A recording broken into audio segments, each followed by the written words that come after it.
要講一條嗎 ？Hello， 觀眾朋友們，大家好，我是舒淇。收到了威尼斯入圍通知的時候，欣喜若狂啊！很久都沒有那種飛到天上的感覺，就跟我老公視頻嘛，太感動了，你是講不出話來的。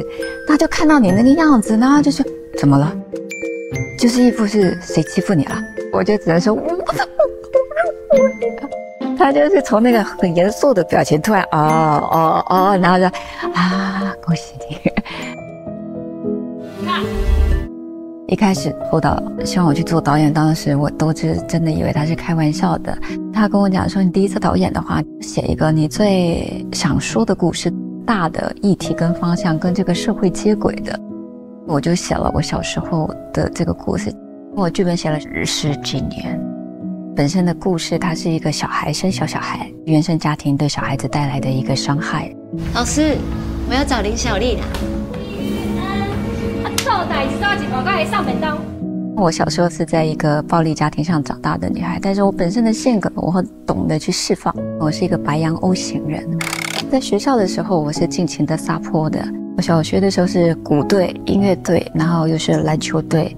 國中的時候是曲棍球隊。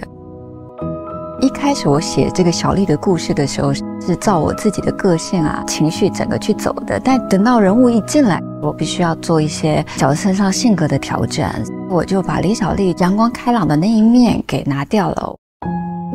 小時候我躲在衣櫃裡頭的時候，聲音對人的一個恐懼是會刻進你的腦子裡頭，我就用了關於聲音的這個方法去呈現。衣櫃他以為是最安全的地方，但是它是一個布做，所以他到最後這個手是可以伸進去把它掐死。你好啊，小麗，我叫李麗麗，你可以叫我麗麗，或是我的英文名字麗麗。很多人覺得說麗麗的出現是把小麗帶走，飛往一個自由的世界，沒有的，而是在小麗生日的那一天，媽媽把她送走的，送去一個非常好的家庭。那我們一起走好不好？你是不是愛我的？我覺得這是很多從小在陰影裡長大的孩子們一直都很想要問自己的家長的一件事情。有人跟我說他很討厭這部電影，覺得這部電影特別的殘忍，他的舊的創傷會再被挖出來。然後我就開始是為這個人而感覺到難過，他到底經歷了一個多麼恐怖的人生，才能夠把自己癒合成現在我看到他的那個樣子。打在臉上的傷口它是會好的，但那個疤痕是會存在在身上一輩子的。紅氣球我是一直都寫在裡頭的，在侯導的紅氣球裡頭，他的氣球是一個像朋友之間的陪伴，但我這個紅氣球代表的是一種自由。我的人生當中一直在學習做導演該操心的不該操心的都得操心。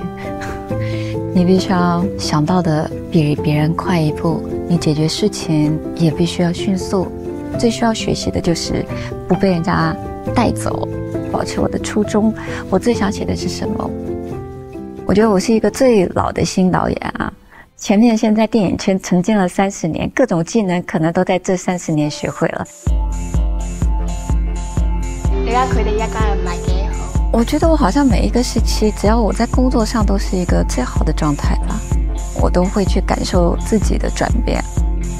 現在比較容易累了，我就得捨棄一些我的娛樂生活，不要到處去玩，不要熬夜。